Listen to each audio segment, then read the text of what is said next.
Gujarat ATS દ્વારા ઉત્તર પ્રદેશના એટા જિલ્લામાંથી બોગસ હથિયાર લાયસન્સથી હથિયારો મોકલનાર અને મેળવનાર એક મોટા રેકેટનો પર્દાફાશ કરવામાં આવ્યો છે. ગુપ્ત માહિતીના આધારે એટીએસની ટીમોએ દરોડા પાડી 7 આરોપીઓ પાસેથી 7 હથિયારો તેમજ 285 જીવતા કારતૂસ જપ્ત કરવામાં આવ્યા છે.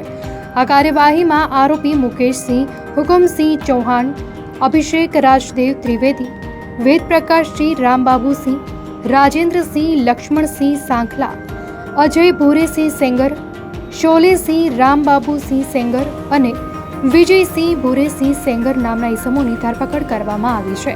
આ તમામ આરોપીઓએ ઉત્તર પ્રદેશના એટા જિલ્લાના શ્યામસિંહ ઉર્ફે રાજુ હુકમસિંહ ચૌહાણ અને શ્યામસિંહ ઠાકુરની મદદથી દેવકાંત પાંડેને મોટી રકમ આપીને પોતાના નામે બોગસ હથિયાર લાયસન્સ બનાવડાવ્યા હતા અને તેના આધારે હથિયારો ખરીદ્યા હતા. એટલું જ નહીં, તેમણે પોતાની ગેંગના માણસો અને ગુજરાતના અન્ય ઘણા લોકોને પણ આવા બોગસ લાયસન્સ અને હથિયારો અપાવ્યા હતા.